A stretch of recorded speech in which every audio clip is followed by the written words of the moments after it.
హరి ఓం. పరమేశ్వర స్వరూపైన సభకి నమస్కారం. ఆయనకి నాథుడీడి, ఆయన కన్నా పైన ఎవరుంటారు? అందుకే తనలో తానే రమిస్తూ ఉంటాడు ఎప్పుడు. అది శివతత్వం. కాబట్టి ఆయనంత యోగి లేడు, ఆయనంత భోగి లేడు, ఆయనంత దూరంగా ఉండేవాడు లేడు, ఆయనంత దగ్గరగా ఉండేవాడు లేడు, ఆయనంత తేలికగా భక్తుల్ని అనుగ్రహించేవాడు. ఎందుకని?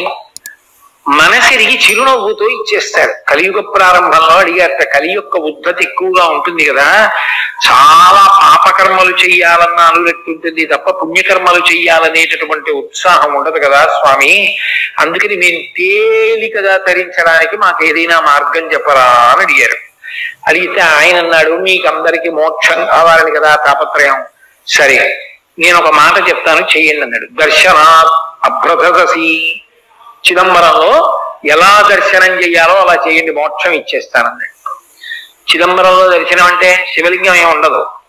ఓ గది ముందు నించుంటే గోడకి కన్నాల్లా ఉంటుందో తెర తీస్తారు, ఎదురుకుండా గోడకి మారేడులా వేసి ఉంటాయి, వేసేస్తారు. కొంతమంది గడుసు వాళ్ళు ఉన్నారనుకోండి, ఏమిటే నాకేం కనపడలేదు, కనపడలేదు, అయ్యో అదేంటి శివలింగం ఉంది కదా, అబద్ధం అది, అక్కడేమి ఉండదు. నేనే చూసా కొంతమంది అలా చెప్పేస్తుంటే, అయ్యయ్యో ఇంత సాధ్యమా అనుకున్నాను. అంటే ఏమో వాళ్ళు మహాజ్ఞానులు, ఏమో దూర్జరి కనబడ్డట ఉదయగ్రామము పానపట్టము అభిషేకోద ప్రవాహంబు వార్ధి అని మరి బ్రహ్మాండం అంతా శివలింగంలా కనపడుతోందో, నేను ఎందుకు తక్కువ మాట్లాడాలి? కాబట్టి అక్కడ ఏమీ ఉండదు. అంటే అనంతం, ఆయన కానిది లేదు. అగ్నిముఖంబు పరాపరాత్మకమాత్మ కాలంబు గతి రత్నగర్భ పదము శ్వశనంబు నీ యూర్పు రసన జిలీషుండు దిశలు కర్ణంబులు దివము నాభి సూర్యుండు కన్నులు శుక్లంబు సలిలంబు జఠరంబు జలధులు చదలు చిరము సర్వౌషధులు రోమచయము శల్యంబులద్రులు మానసమృతకరుండు చందములు ధాతువులు ధర్మసమితి హృదయము ఆస్యపంచకముపనిషదాత్వయంబు అయిన నీరూపు సరసత్వమై శివాఖ్యయై స్వయం జ్యోతియై ఉప్పు ఆజ్యమవచ్చు. యావత్ బ్రహ్మాండమంతా నిండిపోయి ఉంటాడు.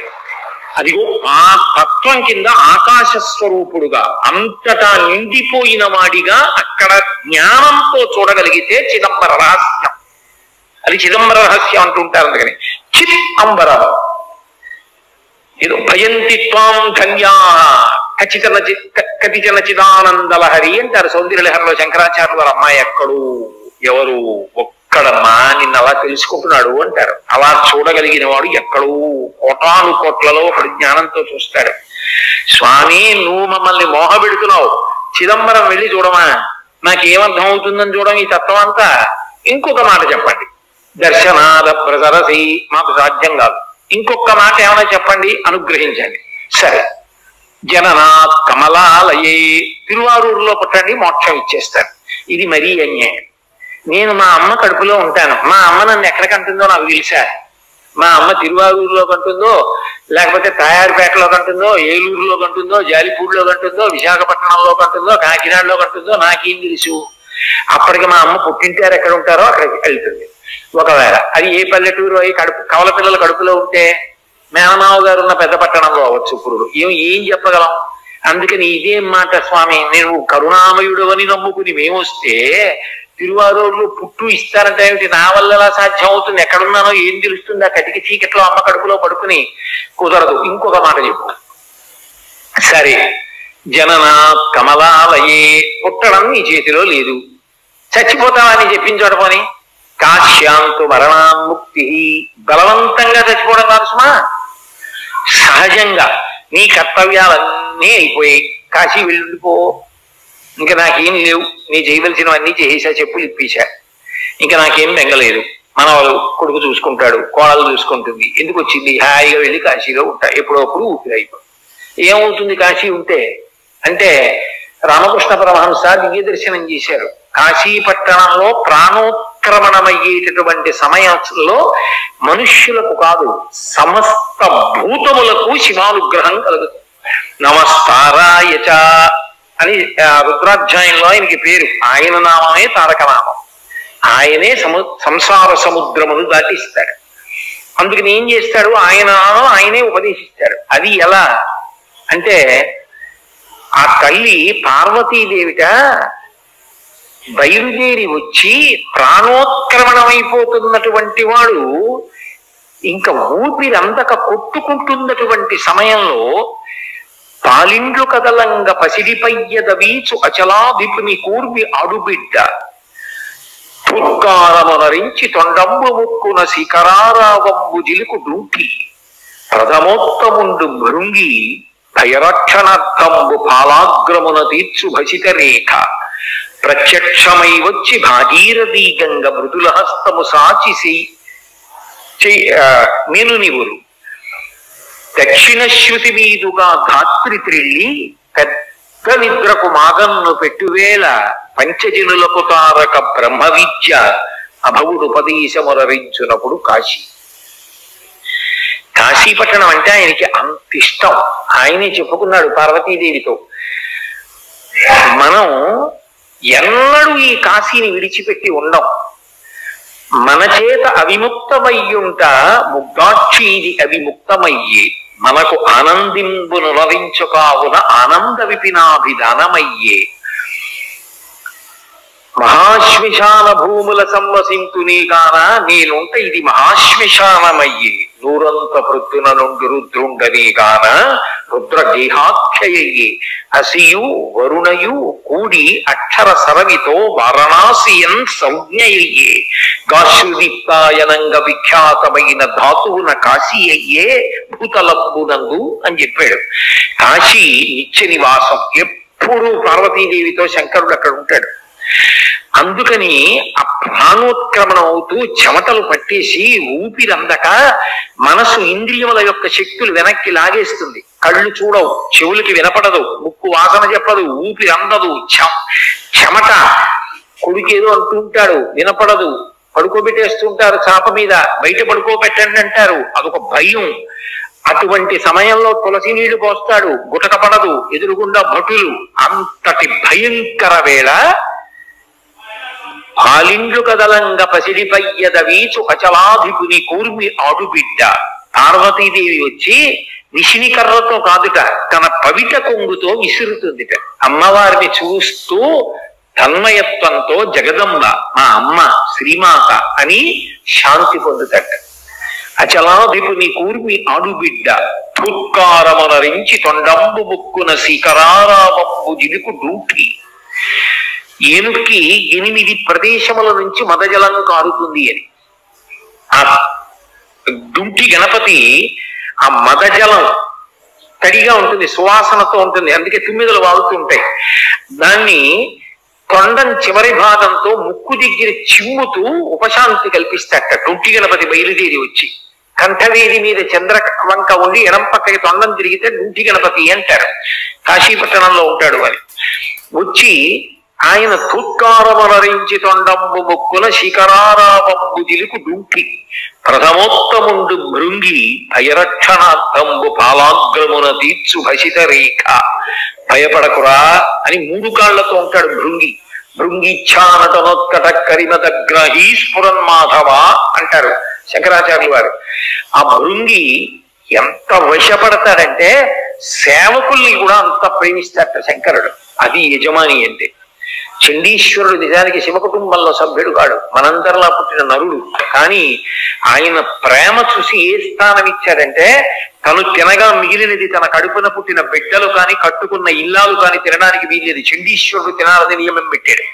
అందుకే శంకరాచార్యులు వారు సౌందర్యలహరిలో శ్లోకం చేస్తూ నివృత్యై చండాంశ త్రిపురహర నిర్మాల్య విముఖై అంటారు. అది చండీశ్వరుడికి వెళ్తుంది. శివాలయంలో ప్రసాదం శివాలయంలో వదిలిపెట్టేయాలి, ఇంటికి పట్టుకెళ్ళకూడదు, అది పిచ్చి మాటలు. చండీశ్వరుడికి చిటిక వేసి చూపించాలి ఆయనకి చూడండి, అవన్నీ కావు. ఆయన ధ్యానమునందు ఉంటాడు, శివధ్యానంలో. చిటికలు చెండి అని చిటిక వేస్తే కళ్ళు విప్పుతాడు. అంటాడు, స్వామి శివప్రసాదం పట్టుకెడుతున్నాను, ఆ పట్టుకెళ్ళు అంటాడు. చండీశ్వరుడికి చెందుతుంది కాబట్టి ఆయనకి చూపించి తీసుకెళ్ళాలి. అందుకే లోపలికి వెళ్ళి ఆయన్ని చూసి బయటకు వస్తున్నప్పుడు చండీశ్వరుడు ఉంటాడు ప్రదక్షిణంలో. నివృత్తి చండాంశ త్రిపురహర నిర్మాల్య విముఖై. బిడ్డలకి కూడా ఇవాళ అధికారం చండీశ్వరుడికి ఇచ్చాడు. ఒక యజమాని అంటే తన మీద ప్రేమ ఉన్న వాళ్ళని గుర్తించి వాళ్ళ గురించి పరోక్షంలోనైనా అలా చెప్పి మెచ్చుకోవాలి. అంతేగాని ఎప్పుడు నీ గొప్పవాడిని కాదు, అంత గొప్పవాళ్ళు వాళ్ళు నన్ను అనుగమిస్తూ అని చెప్పాలి. అది యజమానికి ఉండవలసిన లక్షణం. అది శివుడు చూపిస్తాడు ఇంటి యజమానిగా ఎలా ఉండాలో. కాబట్టి ఆ భృంగి బయలుదేరి వస్తాట. ఆయన 3 కాళ్లతో ఉంటాడు. చిత్రం ఏంటంటే ఆ భృంగి అంటే ఎంత ఇష్టమో తెలుసా?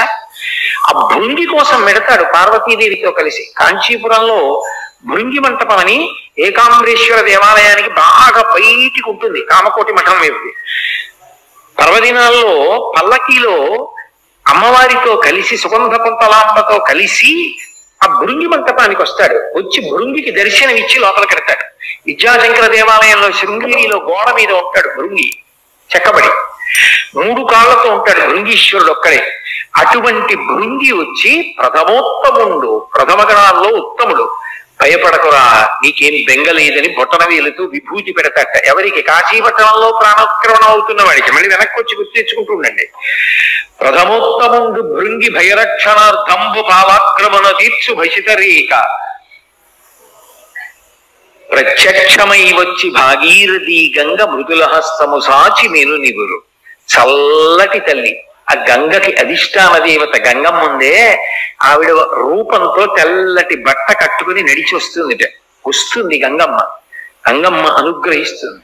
గంగకి అధిష్టాన దేవత ఉంది, ప్రతి నదికి ఉంది. తెలిస్తే తెలిసినట్టు ఉండాలి, తెలియకపోతే తెలియనట్టు ఉండాలి. అంతేగాని నదులకు ఉంటారా? నదులు పుణ్యజలాలా? నదుల్లో స్నానం చేస్తే పుణ్యం వస్తుందా? అదో మెట్ట వేదాంతం. మరి అలాంటప్పుడు నదుల గురించి పురాణాలు అన్నింటిలో అంత గొప్పగా ఎందుకు మాట్లాడారు? శంకరాచార్యులు వారు నర్మదాష్టకం ఎందుకు చేశారు? గంగాష్టకం ఎందుకు చేశారు? నదులు గొప్పవి కాబట్టే కదా. గంగకి అధిష్టాన దేవత ఉంది, ఆవిడ ప్రీతి పొందుతూ ఉంటుంది. తాడేపల్లి రాఘవనారాయణ శాస్త్రి గారు గంగానదిలో స్నానం చేయడానికి వెళ్ళారు. గంగమ్మ అడిగింది, శాస్త్రి స్నానానికి వచ్చావు ఏమి ఇస్తావని అడిగింది. ఆయన ఉంగరం తీసి వేయిపోయారు. అది నీకు అనుష్ఠానానికి కావాలి, ఆచమనం చేయడానికి, రేపు మీ ఆవిడ్ని అడిగి పట్టరా అంది. ఆవిడ్ని అడిగి తీసుకెళ్లి ఆయన గంగమ్మకి ఇచ్చారు. గంగమ్మ పలుకుతుంది, ఎందరికో పలికింది. అంత పలికేందుకు గురు శుశ్రూష చేశారు ముత్తుస్వామి దీక్షితారు వారు. గురువు గారి శరీరం వదిలిపెట్టేసే ముందు ప్రతిరోజు గురువు గారు స్నానం చేశాక శిష్యుడు స్నానం చేసేవాడు. ఆ రోజున దీక్షితారు వారిని పిలిచి, ఇవాళ నువ్వు ముందెళ్ళు, స్నానం చేసే ముందు గంగకి నమస్కరించి మునిగి చేతులతో తడువు, ఏది గంగమ్మ ఇస్తే తెచ్చుకో అన్నారు. ఆయన గంగమ్మకి నమస్కారం చేసి గురువు గారి ఆజ్ఞ అని గంగమ్మలో చేతులు పెట్టి తడివారు. వీణ దొరికింది. అందుకే మిగిలిన వీణలన్నింటికి యాళి పౌరాణిక మృగం కిందకు ఉంటుంది. ఒక్క దీక్షితారు వారికి వీణకి మాత్రం పైకి ఉంటుంది. అది గంగామాత ప్రసాదం. దీక్షితారు వారు ఆ వీణ వాయించేవారు. గంగమ్మ ఎందరినో అనుగ్రహించింది. ఒకప్పుడు భాగవతాన్ని అంతటినీ పరీక్షిత్ గంగా తీరంలో ప్రాయోపవేశం చేసి విన్నాడు. వా ఏమి పద్యరచన చేశారో పోతన గారు. అమ్మా అని పిలిచిన నరు బొమ్మా అని ముక్తి కడకు ముత్తువట, లిమ్మా నీ రూపముతో రమ్మా నాకెదురంగ గంగ రమ్యతరంగా అంటే, అమ్మా అని పిలిస్తే చాలటావు, పోరా అని మోక్షానికి పంపించేస్తారు. భగవద్గీత కించిదీత గంగా జలలవ కడికాపీత సకృతపీన మురాది సమర్చ క్రియతీతస్య యమేనన చర్చ అంటారు. అటువంటి గంగమ్మ. ఆ గంగమ్మ వచ్చి చల్లటి చేత్తో ఒళ్ళు నివురుతుంది. దక్షిణ శృతి మీదుగా ధాత్రి త్రిల్లి పెద్ద నిద్రపు మాగంను పెట్టువేళ. మామూలుగా నిద్రపోయిన వాడు మళ్ళీ లేస్తాడు రేపు పొద్దున్న. ఇది పెద్ద నిద్ర. నిద్రపోయే ముందు మాగన్నని కళ్ళిలా ఇలా పడిపోతాయి, మెల్లిగా నిద్రలోకి వెళ్ళిపోతాడు. రేపు లేస్తాడు. అది పెద్ద నిద్ర. ఆ పెద్ద నిద్రకు మాగన్ను పెట్టి పెద్ద నిద్రలోకి వెళ్ళిపోయిన వాడికి లేవాడు ఆ శరీరంతో. ఆ శరీరం పంచభూతాల్లోకి వెళ్ళిపోతుంది. పెద్ద నిద్రకు మాగన్ను పెట్టు వేళ పంచజనులకు తారక బ్రహ్మ విద్య. కుడిచెవి పైకొచ్చేటట్టుగా తిప్పి శంకరుడే వచ్చి దగ్గర కూర్చుని కుడిచెవిలో తారకాన్ని ఉపదేశం చేసి తనలో కలిపేసుకుంటాడు. కాశీలో చనిపో మోక్షం ఇస్తాడు. అందుకని మళ్ళీ వెనక్కి రండి. దర్శనాద బ్రసరసి జననాత్ కమలాలయే కాశ్యాం తుమరణాన్ముక్తి. పోనీ కాశీలో మరణిస్తావా, మోక్షం ఇస్తాను. బలవంతంగా కాదు సుమా, మళ్ళీ చెప్తున్నాను. చాకిరి కూడదు చెప్పారు, నాకు హై చెంపలు చేయకండి. నేను చెప్తున్నది సహజ మరణం, కాశీవాసం చేసి. అయితే స్వామి మా సంసారం ఎంత గొప్ప బంధనాలో నీకు తెలుసు కదా. పెరిగే కొద్దీ ముచ్చట్లు ఎక్కువ. ముందు కొడుకు మీద ముచ్చట, తర్వాత మంచి కోడలు వచ్చిందని ముచ్చట, ఆ తర్వాత మనవడి మీద ముచ్చట. ఇక్కడ ప్రసంగం చెప్తుంటే ఇంటి దగ్గర ఎక్కడో టీవీలో వస్తుంటే వాడికి తెలియక టీవీలో తాతగారు ఉన్నారనుకుని తాత దా నడుస్తున్నాడని ఫోన్ చేసి చెప్తే తలగిలిపోతాడు తాత. ఇన్ని బంధాలు. నేనెక్కడ కాశీలో ఉండనా? అవుతుందా నా వల్ల? అయ్యే పని కాదు. ఇంకొక మాట చెప్పు. స్మరణాత్ అరుణాచలే. కనీసం అరుణాచల శివ అరుణాచల శివ అరుణాచల శివ అనుకుంటావా? అలా అనుకో చాలు. స్మరణాత్ నన్ను అరుణాచల శివుడిని స్మరిస్తుండు. ఆ కొండ, ఆ శివలింగం, ఆ గిరి ప్రదక్షిణం అవి మనసులో స్మరించుకుని అరుణాచల శివ అరుణాచల శివ అంటుండు. ఎప్పటికప్పుడు పాపదహనం చేసి నీకు మోక్షం ఇస్తాడు. చాలు. ఇంకింతకన్నా అడిగితే బాగుండదు స్వామి. 4 ఇచ్చో ఏదో ఒకటి అంటాం. అంతేగాని ఇంకా చాలదంటే ఇంతకన్నా అన్యాయం ఇంకోటి ఉండదు. ఇన్ని వరాలు ఇచ్చావు. బిడ్డలని అనుగ్రహించడంలో అంతటి కరుణామూర్తి. అసలు నిజానికి మీకు ఒక్క మాట చెప్పిన ప్రవచనం పూర్తి చేస్తాను. లోకంలో ఏదో సత్కారం చేస్తామండి, ఓ దండేస్తామంటే వస్తాడు ఎవడన్నా. ఏదో మీకు బట్టలు ఇస్తామండి అంటే పుచ్చుకుంటారు. మీకు పావులు ఇస్తామండి అంటే పుచ్చుకునేవాడు ఎవడన్నా ఉంటాడా? శివుడు ఒక్కడే, నాగభూషణుడు. అంతేకాదు, మీరు కింద నించోండి పైనుంచి నీళ్లు పోస్తామంటే పుచ్చుకునేవాడు శివుడు ఒకడే. శివుని శిరమున కాచిన్ని నీళ్లు చల్లి, రాజశేఖర చరిత్రం అందులో అంటాడు, శివుని శిరమున కాసిన్ని నీళ్లు చల్లి పత్తిరి సుమంత నెవ్వాడు పారవయించు. కామధేనువు వానింట గాడి పసర, అల్ల సురశాఖి వానింట మల్లి చెట్టు. వీడేం పెద్ద రుద్రాధ్యాయం అంతా తెలిసి స్వరంతో మంత్రాలు చెప్పేసి పరమభక్తితోటి అభిషేకం చేసేది లేదు.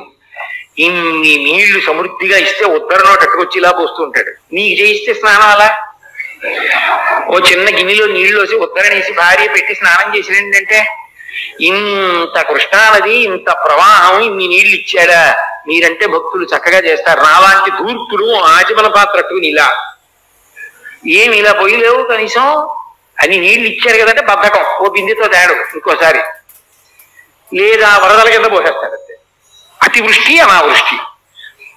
కానీ అందుకని నీళ్లు చల్లి అన్నాడు. అభిషేకం ఎక్కడ చేశాడు నాలాంటి వాడు అని నన్ను దృష్టిలో పెట్టుకుని వాడు నీళ్లు ఎక్కడ పోసాడు? నీళ్లు చల్లాడు.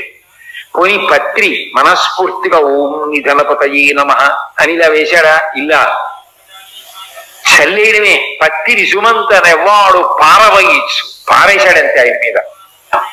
అయినా ఆయన పొగిపోయి పోన్లేరా, 6-7 దళాలు తెచ్చావు, నా మీద నీళ్లు చల్లేవు, ఏదో నేను ఉన్నానని నమ్మి వచ్చావు, చాలేరా. వాడు అలాగే చెప్తాడా? కోటేశ్వరరావుని పట్టించుకోకుండా నేను చూస్తాను కదా అని. అల్ల కామధేనువు వాడింట గాడి పసర, కామధేనువుని తెచ్చి ఇంట్లో కట్టేస్తాట. అల్ల సురశాఖి వానింట మల్లి చెట్టు, కల్పవృక్షాన్ని తీసుకొచ్చి ఇంట్లో ఏదో మల్లి చెట్టు పాతినట్టు పాతేస్తాట.